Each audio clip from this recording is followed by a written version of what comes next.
नमो बुद्धाय. सप्रेम जय भीम. आर्वीकर टेक चॅनलमध्ये आपले स्वागत आहे. तथागत भगवान गौतम बुद्ध आणि परमपूज्य डॉक्टर बाबासाहेब आंबेडकर यांचे विचार सर्वसामान्य जनतेपर्यंत पोहोचवण्याचे काम हे चॅनल करीत असल्यामुळे या चॅनलला सबस्क्राईब करा. असेच नवनवीन व्हिडिओ आपल्यापर्यंत पोहोचत राहतील. या व्हिडिओमध्ये रट्टपाल यांनी कशा प्रकारे धम्मदीक्षा घेतली ते या व्हिडिओमध्ये सांगितलेले आहे. तर पाहूया आपण रट्टपालांचे धम्मदीक्षा.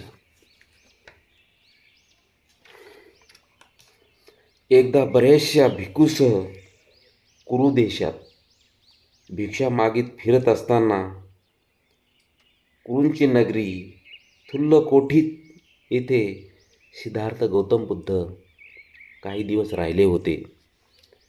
कुरूंना हे समजल्यानंतर भगवंतांचा आदर करण्यासाठी ते त्या ठिकाणी गेले होते. ते गेल्यानंतर भगवंतांनी त्यांना धम्मोपदेश केला. भगवंताचा उपदेश ऐकल्यानंतर त्या ठिकाणी थुल्लकोठीत येथील रहिवासी ब्राह्मण प्रमुख यांनी कृतज्ञतापूर्वक भगवान बुद्धांचे आभार मानले आणि वंदन करून ते निघून गेले. त्या रहिवाशासोबत तेथील प्रमुख राजघराण्यातील जन्मलेला रट्टपाल नावाचा एक तरुणसुद्धा त्या लोकांसोबत धम्मोपदेश ऐकण्यासाठी आलेला होता. आणि भगवंतांचा धम्मोपदेश ऐकल्यानंतर त्याच्या मनावर परिणाम झाला आणि त्याने हे आपल्या धर्मांतर करण्याचा मनाशी विचार केला. तो मनाशी विचार करू लागला. माझ्या समजुतीप्रमाणे भगवान गौतम बुद्धांनी दिलेल्या उपदेशानुसार कौटुंबिक जीवन जगणाऱ्या माणसाच्या दृष्टीने संपूर्ण शुद्ध आणि निर्दोष असे उच्च जीवन जगणे ही सोपी गोष्ट नाही. मी केस कापून टाकले, दाढी मिशा काढल्या, पीत वस्त्र धारण केले आणि गृहत्याग करून गृहहीन परिव्राजक झालो तर काय हरकत आहे. ब्राह्मण फारसे दूर गेलेले नव्हते आणि तो रट्टपाल परत आला आणि तथागतांजवळ जाऊन त्याने वंदन केले आणि त्याने तथागतांना आपल्या मनामध्ये जो विचार होता तो विचार भगवंतांना त्याने सांगितला आणि प्रवर्ज्य आणि उपसंपदा देऊन मला संघात सामील करून घ्या अशी भगवंताला त्याने विनंती केली. भगवंताने विचारली, हे रट्टपाल, तुला तुझ्या मातापित्याची संमती घ्यावी लागेल, त्यानंतरच तुला मी परिवर्जा देऊ शकतो. त्याप्रथम तू सर्वप्रथम आईवडिलांची अनुमती घेऊन ये, त्यानंतर तुला मी धम्माच्या उपसंपदा आणि प्रवर्जा देऊ शकतो. त्यानंतर त्याने मातापित्याची संमती घेण्यासाठी तो आपल्या गावी आला आणि आपल्या मनातला विचार त्याने आईवडिलांसमोर मांडला. त्यानंतर आईवडील त्याला संमती देण्यासाठी तयार होत नव्हते.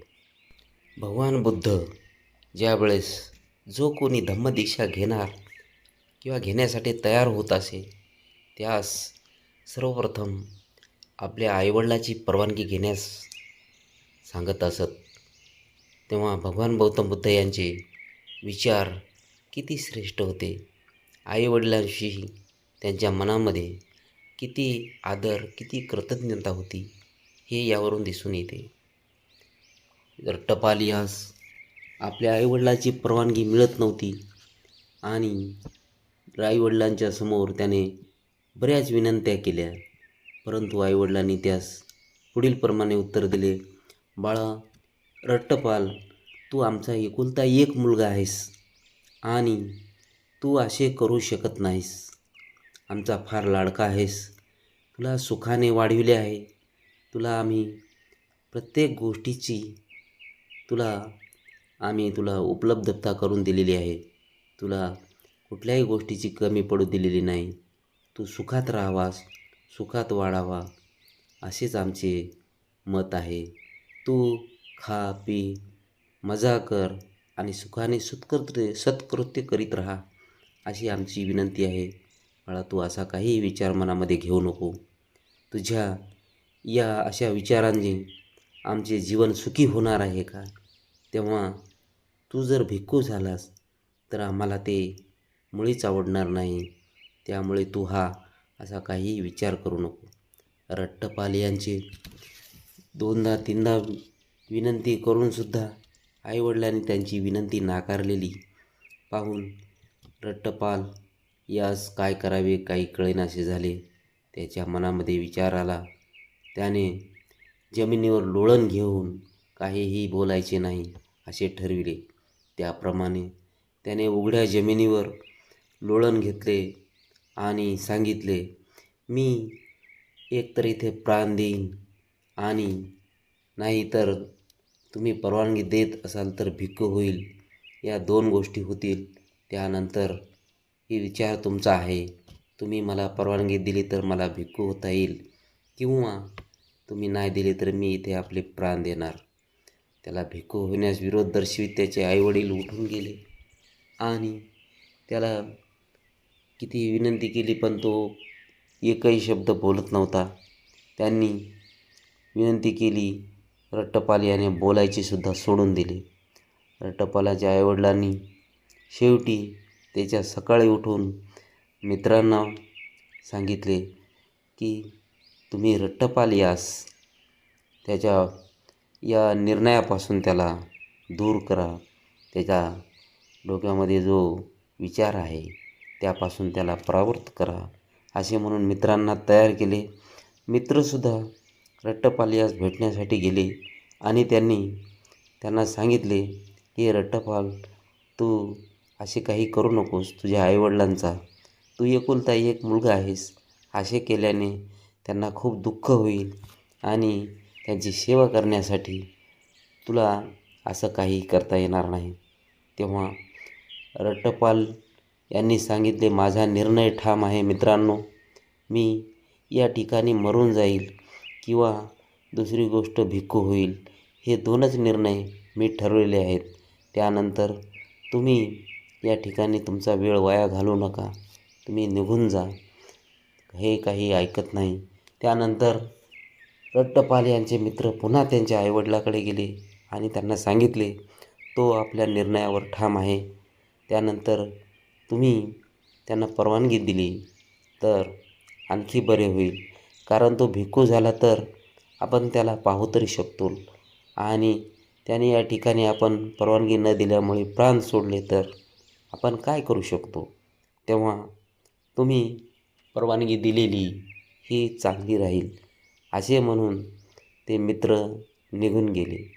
रट्टपालाचे मित्र निघून गेल्यानंतर आईवडिलांनी त्याला परवानगी दिली आणि नंतर तो भिक्खू होण्यासाठी तथागत गौतम बुद्ध यांना भेटण्यासाठी तो निघून गेला. भगवंताकडे गेल्यानंतर त्याला खूप थकवा आलेला होता आणि तो तिथे जाऊन थकवा दूर झाल्यावर भगवंतासमोर जाऊन बसला आणि त्यांना वंदन केले आणि जाऊन बाजूला बसला. मी भिक्खू होण्याबद्दल आईवडिलांची संमती मिळवली आहे आणि मला संघात प्रवेश द्यावा अशी माझी विनंती आहे, असे म्हणून त्याने भगवंतांना विनंती केली. भगवंतांनी त्याला संघात प्रवेश दिला आणि थुल्ल कोठीत तिथे आवश्यक तितके दिवस राहून पंधरवड्यानंतर भगवान बुद्ध भिक्षायात्रेसाठी श्रावस्तीत जावयास निघाले आणि त्या ठिकाणी अनंतपिंडकाच्या सुखदायी जेतवनात त्यांनी वस्ती केली होती. ज्या आदर्शाच्या शोधासाठी तरुण लोक ग्रहत्याग करून ग्रहीण भिक्खू होतात, तो उपरतीच्या जीवनाचा सर्वश्रेष्ठ आदर्श भिक्खू रट्टपालाला एकांतवास, कष्ट, दृढता आणि निस्वार्थ यांनी परिपूर्ण असे जीवन जगल्यावर लवकरच मिळाला. नंतर तो भगवंताकडे गेला आणि त्याने पुन्हा भगवंताला वंदन केले आणि बाजूला बसून तो म्हणाला, भगवंताच्या अनुज्ञेने आईवडिलांना भेटण्यासाठी मला परवानगी मिळाली तर बरे होईल, कारण माझी आईवडिलांना भेटण्यासाठी माझी इच्छा झाली आहे. रट्टपालाच्या मनातील विचारांची आपल्या मनात बारकाईने तपासणी करून आपल्याला मिळालेल्या शिक्षणाचा त्याग करून सामान्य माणसाचे खालच्या पातळीवर जीवन जगण्याची इच्छा त्याला होणार नाही हे ओळखून भगवंतांनी त्याला केव्हाही जाण्याची अनुज्ञा दिली. तेव्हा उठून अत्यंत आदराने भगवंतांना निरोप घेतल्यावर आपला बिछाना बाजूला ठेवून त्याने आपले चिवर व भिक्षापात्र घेतले आणि भिक्षा यात्रेसाठी तो थुल्ल कोठीत या ठिकाणी तो आपल्या आईवडिलांना भेटण्यासाठी गेला. त्या ठिकाणी कुरुराजाच्या मृगवनात वस्ती केली होती. दुसऱ्या दिवशी सकाळी लवकरच चिवर वस्त्र परिधान करून आणि भिक्षा घेऊन तो भिक्षेसाठी नगरात गेला. तेथे भेदभाव न करता घरोघर भिक्षा मागत तो फिरत होता. त्यानंतर तो आपल्या वडिलाच्या घरी आला. त्याचे वडील घरातील दिवाणखान्यात आपले केस विंचरीत होते. त्यांनी रट्टपालास दुरून येत असताना पाहिले आणि या वैराग्याच्या कार्ट्यानेच माझ्या एकुलत्या एक लाडक्या मुलांना भिक्खू करून टाकले असे म्हणून दुरूनच त्या रट्टपालास त्यांनी हाकलून लावले. त्यांना रट्टपाल आहे हे ओळखू आले नाही. त्यांना वाटले हे कोणीतरी वैरागी आहे आणि या वैराग्यानेच माझ्या मुलावर परिणाम केलेला आहे असे म्हणून त्याने त्या रट्टपालाला शिव्या शाप देऊन घराच्या बाहेरून दुरून हाकलून लावले. आणि त्याचवेळी आपल्या घरातील दासी शिळा भात फेकून देण्याच्या बेतात होती आणि त्या ठिकाणी ती फेकण्याच्या तयारीत असताना रट्टपाल यांनी ते पाहिले आणि त्याने त्या ताईजवळ जाऊन म्हणाले, हाय ते ताई, ते जर तुम्ही टाकून देणार असाल तर ते माझ्या पात्रात घाला. त्याच्या या भिक्षापात्रात तो भात घालीत असताना त्याचा आवाज, हात आणि पाय तिने ओळखले. सरळ तिने मालकिनीला जाऊन सांगितले, हे मालकीनबाई, धाकटे धनी परत आले आहेत. त्यानंतर आई म्हणाली, तू म्हणतेस ते खरे असेल का? तू जर खोटं बोलत असेल तर तू यापुढे दासी राहणार नाहीस. रट्टपालाच्या आईला हे कळाल्यानंतर तिने घाईनेच आपल्या पतीकडे जाऊन ही वार्ता सांगितली आणि हे वृत्त रट्टपाल यांच्या वडिलांना सुद्धा कळाले आणि ते रट्टपालाकडे जाऊन पाहिले. कुंपणाजवळ बसून रट्टपाल शिळा भात खात होते. त्यानंतर त्या ठिकाणी रट्टपाल यांचे पिता गेले आणि म्हणाले, हे बाळा, तू शिळा भात खात आहेस का? हे काय खरे आहे? तू आपल्या स्वतःच्या घरी का येत नाहीस? त्यानंतर रट्टपालांनी म्हटले, हे ग्रहत्याग करून ग्रहहीन बनलेले आम्हाला घर कसले? मी तुमच्या घरी आलो होतो, पण मला तिथे काहीही मिळाले नाही, नुसता नकारही मिळाला नाही, शिव्या साप मात्र मिळाला. हे बाळ, आपण घरात जाऊ. नको ग्रस्ता, आजचे माझे जेवण झाले आहे. रट्टपाल म्हणाला, ठीक आहे, पण बाळ, उद्या तुझे भोजन इथे करशील असे वचन दे. भिक्खू रट्टपालचे मौन धारण करून आपली संमती दिली. नंतर त्याचे आईवडील घरात निघून गेले आणि त्याने सोन्या रुपयाच्या लगडी रचून त्यावर गालीचे अंथरण्याची आज्ञा दिली. पूर्वाश्रमीच्या रट्टपालाच्या स्त्रिया असलेल्या आपल्या सुनांना आपल्या पतीला आवडत असलेला सर्व प्रकारचा साज शृंगार करण्यास सांगितले. त्यानंतर रट्टपाल हे रात्र संपल्यानंतर भोजन घरासाठी उत्तम पदार्थ करून ठेवण्याची आज्ञा त्याच्या पित्याने दिलेली होती. ती तयारी झाल्यानंतर मुलाला कळविले. दुपार झाल्याबरोबर चिवरे परिधान करून आणि भिक्षा पात्र घेऊन भिक्खू रट्टपाल स्वतःसाठी ठेवलेल्या आसनावर येऊन बसला. नंतर सोन्या रुपयाच्या राशीवरून गालीचे काढण्याची आज्ञा देऊन त्याचा पिता म्हणाला, हे तुझे मात्रधन आहे, ती तुझ्या पित्याची आणि तुझ्या पिता महानची संपत्ती आहे.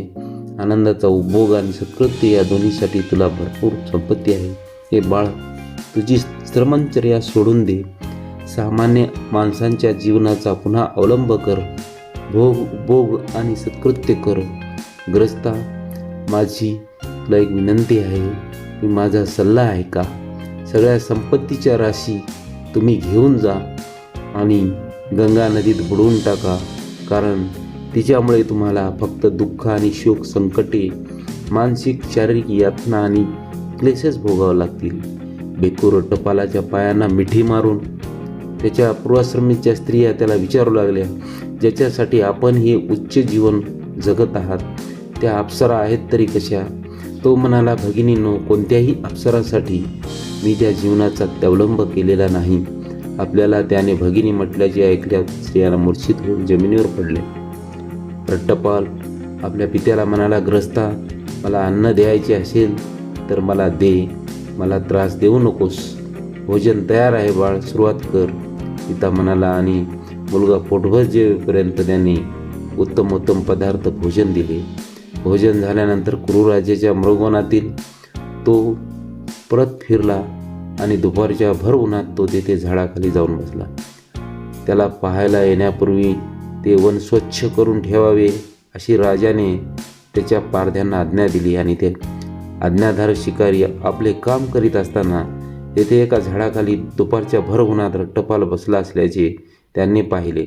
राजाला जाऊन बातमी दिली की वन व्यवस्थित आहे, परंतु त्या ठिकाणी महाराजांनी अनेक वेळा ऐकले आहे तो रट्टपाल तेथेच त्या झाडाखाली बसला आहे. आज वनाची काळजी करण्याचे कारण नाही. आज जाऊन त्याला वंदनीय पुरुषाला भेटतो पुन्हा, म्हणून प्रवासासाठी भोजनाची तयारी करण्याची आज्ञा देऊन तो रथात बसला आणि नगरातून राजेशाही मिरवणुकीने रट्टपालाला भेटण्यासाठी राजा वनाकडे निघाला. रथातून जिथपर्यंत जाता येईल तिथपर्यंत गेल्यावर राजा आपल्या परिवारासह पायी चालू लागला. रट्टपालाकडे आला आणि परस्परांना अभिवादन केलं. राजाने उभे राहून रट्टपालाच्या एका पुष्पराशीवर बसण्याची विनंती केली. नाही महाराज, आपण तेथे बसा, माझे हे आसन आहेच. आसनस्थ झाल्यावर राजा म्हणाला, रट्टपाल, माणसाने 4 हानी भोगाव्या लागतात, ज्यामुळे आपल्या डोक्याचे दाढीमिशाचे केस काढून टाकतो, पीत वस्त्रे धारण करतो आणि ग्रहहीन होतो. त्या 4 हानी म्हणजे म्हातारपण, अनारोग्य, दारिद्र्य आणि नातलगांचा मृत्यू ह्या होत. समजा एक बऱ्याच वयाचा म्हातारा मनुष्य आहे, वृद्धत्वामुळे थकलेला आहे, मरणाच्या पंथास लागलेला आहे.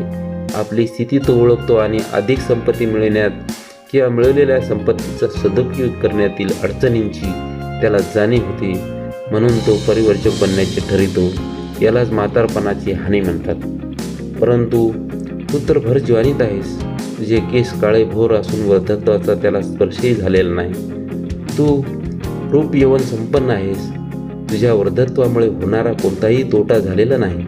मग तुला असे काय समजले, तू असे काय पाहिलेस व ऐकलेस ज्यामुळे तू ग्रहमार्गाचा मार्ग पत्करलास? किंवा समजा रोगी यातना भोगणारा अतिशय आजारी असा मनुष्य आहे, तो आपली स्थिती ओळखतो आणि अधिक संपत्ती मिळवण्यासाठी मिळवलेल्या संपत्तीचा सदुपयोग करण्यासाठी अडचणींची त्याला जाणीव आहे, म्हणून तो परिवर्चक बनतो. याला आरोग्याची हानी म्हणतात. परंतु तू आजारी नाहीस, यातनाही भोगत नाहीस, तुला नेमस्त प्रकृतीमुळे तुझी पचनशक्ती चांगली आहे. अनारोग्यामुळे जो तोटा होतो तसा तुझ्या बाबतीत काही झालेला दिसत नाही. मग तुला असे काय समजले, तू असे काय पाहिलेस व ऐकलेस ज्यामुळे तू ग्रहत्यागाचा मार्ग पत्करावा? किंवा तिसऱ्या माणसाचे उदाहरण घेऊ. श्रीमंत वैभवशाली झाल्यानंतर आणि क्रमाक्रमाने ते वैभव गमावल्यानंतर आपली स्थिती ओळखतो.